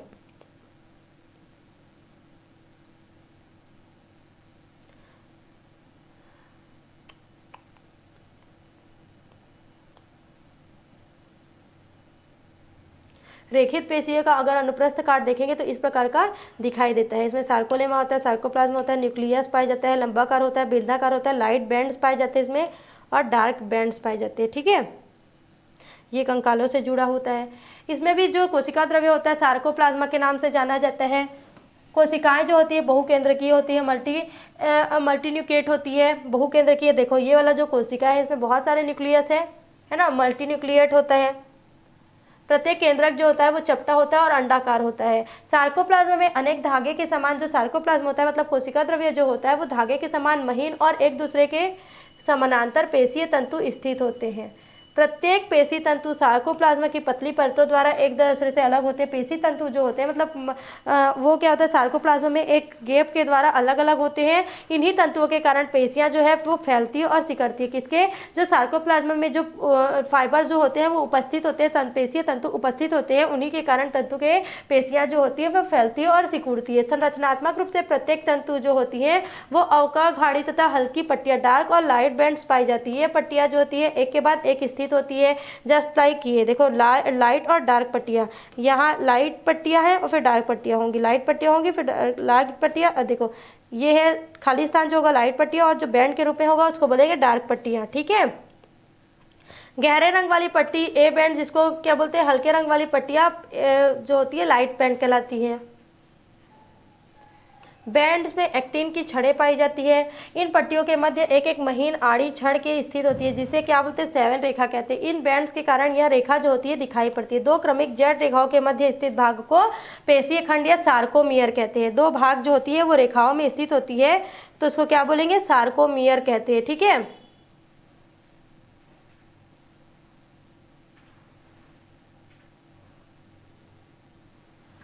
फिर जो सार्कोमियर होता है वो बहुत पतली रेखा ए बैंड के मध्य में देखी जाती है जिसे एम रेखा कहते हैं। इस एम रेखा के दोनों तरफ ए बैंड के कुछ भाग अपेक्षाकृत दिखाई देता है जिसे एच क्षेत्र, एच जोन कहते हैं। यहाँ आपको दिखाया जाएगा, ये देखो M line, Z line, sarcomere, ये दोनों है, सार्कोमियर हो गया। ये दोनों के बीच जो हो गया सार्कोमियर, ये आई बैंड, एच बैंड और ए बैंड। इस प्रकार का संरचना होगा मसल्स फाइबर्स का। ठीक है, इसको देख लेंगे आप लोग। अगर इनकी कार्यविधि देखेंगे, अगर रेखीय पेशक का देखेंगे तो संकुचन, और इसमें क्या होता है, इस उत्तक में संकुचन होता है और शिथिलन होता है। तो जब एक सिरा जो होता है क्या हो रहा है कि जब एक्टिन के सिरे के ऊपर आ जाता है तो फलस्वरूप समीयर जो होता है वो लंबाई में कम हो जाता है। जब एक्टिन प्रोटीन का जो सिरा होता है वो क्या होता है, एक के ऊपर एक आ जाता है तो क्या होता है, जो समीयर होता है, सार्कोमियर जो होता है वो सार्कोमियर की लंबाई क्या हो जाती है, कम हो जाती है, और माइक्रोफाइब्रिल्स भी संकुचित हो जाता है। सार्कोमियर की लंबाई कम हो जाएगी और माइक्रोफाइबर्स भी संकुचित हो जाएगा। तो इसके विपरीत अवस्था में प्रक्रिया संपादित होने पर जो सार्कोमियर होती है वो शिथिल हो जाती है, रिलैक्स हो जाती है, ठीक है। और उसके बाद क्या होता है, पेशियां भी शिथिल हो जाती है। संकुचन और शिथिलन की प्रक्रिया के लिए आवश्यक ऊर्जा कहाँ से प्राप्त होता है, तो एटीपी से प्राप्त होता है। जो सार्कोमियर की लंबाई घटती और बढ़ती है उसी को बोलेंगे संकुचन और शिथिलन। हमारे शरीर का लगभग 40% भाग इन्हीं पेशियों का बना होता है। जो रेखित पेशियां होते हैं उनके माध्यम से ही हमारे शरीर का 40% भाग बना होता है। शरीर में होने वाली जो समस्त गतियां होती है, प्रचलन संबंधित क्रियाएं जो होती है, इन्हीं पेशियों के कारण होती है। अगर इस प्रकार से देखेंगे तो इसमें स्पष्ट जेड लाइन, एम लाइन है ना, फिलामेंट्स और myosin filaments, sarcomere, secondary actin filament, सारे चीज आपको उस पिक्चर में दिखेंगे। फिर है आपका हृदय पेशी उत्तक। इस प्रकार की जो पेशियां होती है वो हृदय की दीवार से निर्मित होती है। हृदयक पेशी नाम से ही स्पष्ट है कि हृदय के पास आसपास ही होगी। अगर इसको संरचना के हिसाब से देखेंगे तो ये रेखित पेशियों के जैसा ही लक्षण प्रदर्शित करती है, लेकिन इनका कार्य अनैच्छिक रूप से होता है। मतलब अगर इन लोग को संरचना देखेंगे, इनकी संरचना देखेंगे तो ऐच्छिक पेशियां जो होती है, मतलब रेखित पेशियां जो होती है उसी के समान दिखाई देंगी, लेकिन इनका जो वर्क होता है वो अनैच्छिक होता है, मतलब अरेखित पेशियों की भांति होता है। क्रियात्मक दृष्टियों से अरेखित होता है, लेकिन यह केवल हृदय के उत्तक के रूप में ही पाया जाता है।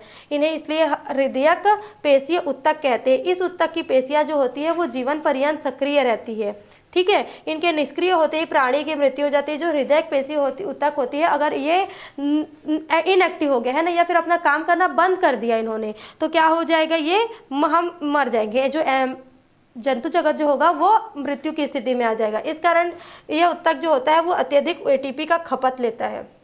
भाई ज़्यादा काम कर रहा है तो ज़्यादा इंजन चाहिए, ज़्यादा फ्यूल चाहिए उसको, तो इसके लिए क्या लेता है, वो एटीपी लेता है, ठीक है। ज़्यादा इसमें खपत एटीपी का ज़्यादा है।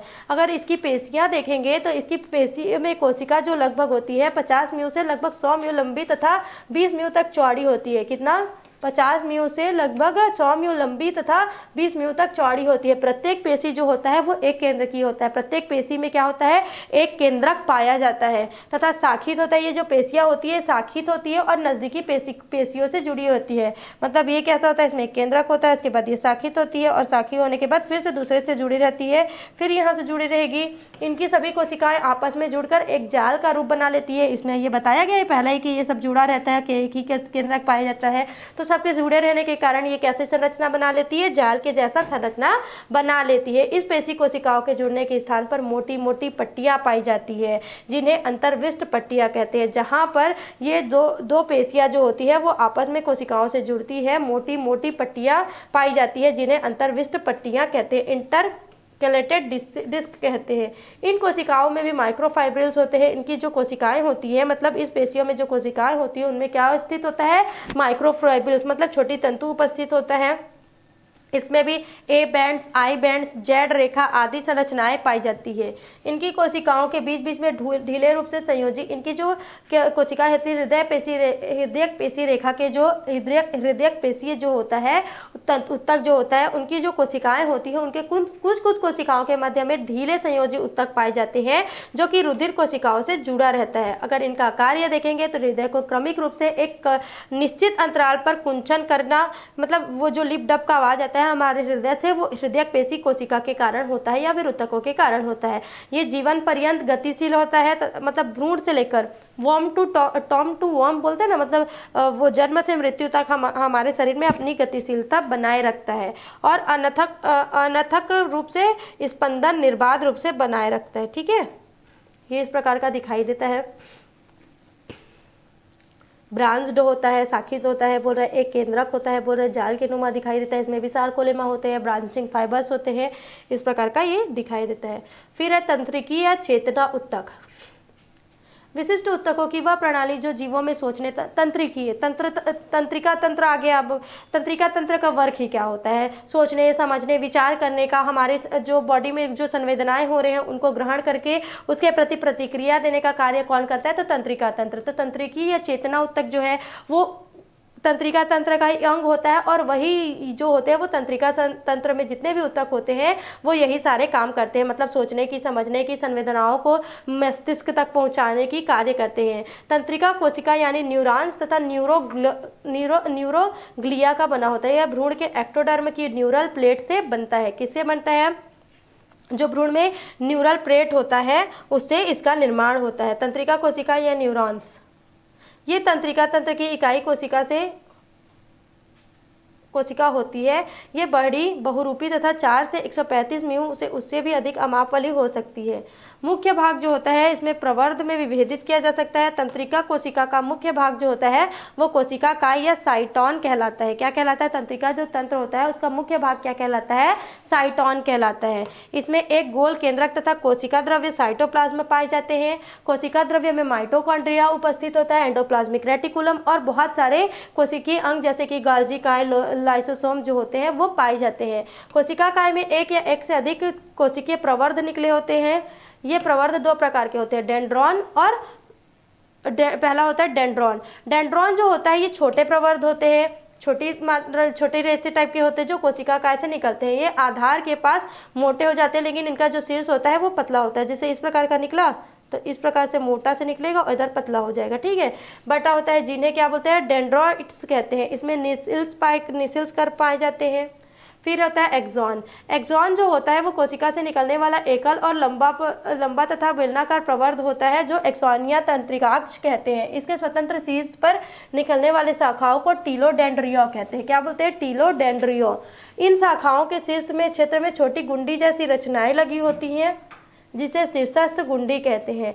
तंत्रिकाक्ष सामान्यतः पूरी लंबाई तथा अशाखित होता है और है, लेकिन कभी कभी जो मुख्य अक्ष होता है उसके समकोण पर से शाखाएं निकलती है जिसे पार्श्वीय तंतु भी कहते हैं।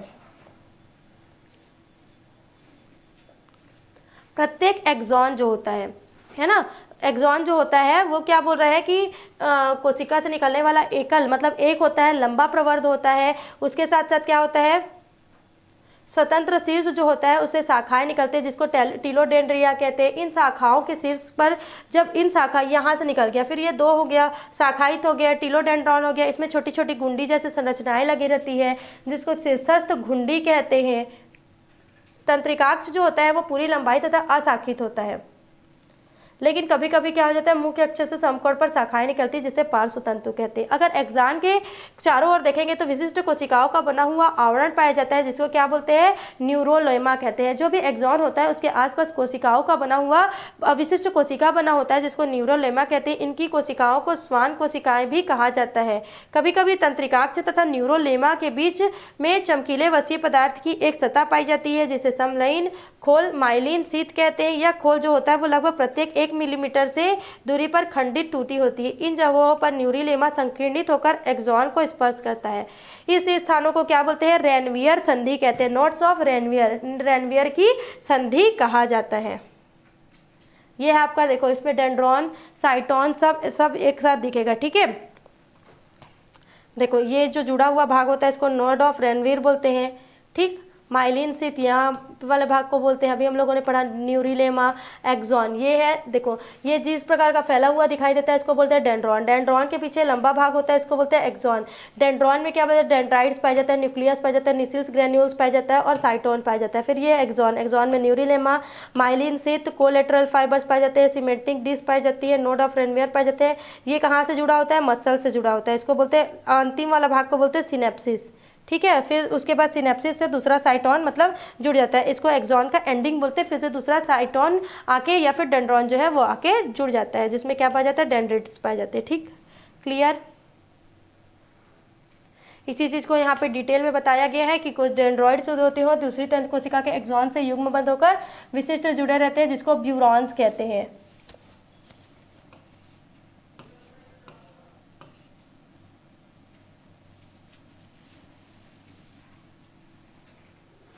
ये क्या करता है कि इसमें जो जुड़ना होता है, युग्म बनता है ना, तो उसे उद्दीपित कर देती है। इसके कारण उद्दीपन स्टिमुलेशन होता है। उसके फलस्वरूप क्या होता है? एक विशेष प्रकार का हार्मोन निकलता है, ठीक। जब जुड़ता है तो उसमें हार्मोन्स निकलता है। तो जो वैज्ञानिक होते हैं वो इस हार्मोन्स को क्या बोलते हैं?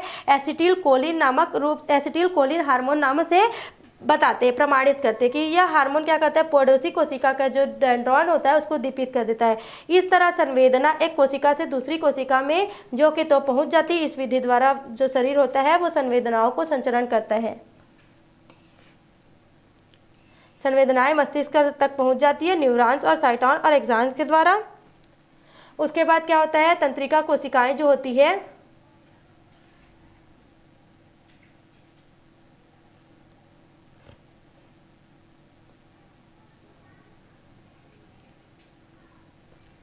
तंत्रिका कोशिका होती है वो भी आधार, इनके संख्या के आधार पर तंत्रिका कोशिकाएं 4 प्रकार की होती है। पहला होता है एक ध्रुवीय तंत्रिका कोशिका, एक ही एक्सॉन जिसमें होता है उसको बोलते हैं एक ध्रुवीय युक्त न्यूरॉन को एक ध्रुवीय तंत्रिका कोशिका कहते हैं, जिसमें डेंड्रॉन का पूर्ण अभाव होता है। ये कोशिकाएं प्रायः अकशेरुक प्राणियों में पाई जाती है। फिर है द्विध्रुवीय तंत्रिका कोशिका, ऐसी तंत्रिका कोशिका जिसके सिरे पर एक्सॉन तथा दूसरे सिरे पर डेंड्रॉन्स उपस्थित होता है।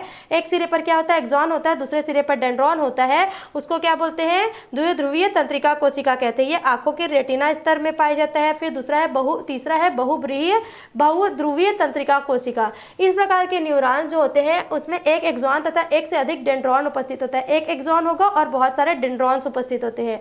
मेरु रज्जु तथा मस्तिष्क के न्यूरॉन्स बहुध्रुवीय प्रकृति वाले होते हैं। फिर नेक्स्ट है और लास्ट है आपका कूट एक ध्रुवीय न्यूरॉन्स। कशेरुकियों में मेरु तंत्रिकाओं की पृष्ठ मूल कोशिकाओं में कूट जो होती है एक ध्रुवीय न्यूरॉन्स होते हैं, जिसमें साइटॉन से एक प्रवर्ध निकलता है जो तुरंत 2 भागों में एक एक्सॉन तथा एक डेंड्रॉन में विभक्त हो जाता है। अगर पिक्चर के हिसाब से देखेंगे तो देखो ये है यूनिपोलर, इसमें एक साइटॉन और एक एक्सॉन पाया जाता है। फिर क्या बोल रहा है कि स्यूडोपोलर, ठीक है, फिर बाइपोलर देखेंगे तो इसमें क्या होता है, एक साइटॉन एक एक्सॉन होता है और दूसरे माध्यम में जुड़ा रहता है। फिर हो रहा है स्यूडोपोलर जो है वो लास्ट में है, ये कूट वाला है। ये इसके बाद है मल्टीपोलर मतलब बहुब्रीही, इसमें इस प्रकार का दिखाई देता है। और अगर स्यूडोपोलर में देखेंगे तो पार्श्व में निकल जाता है। क्लियर।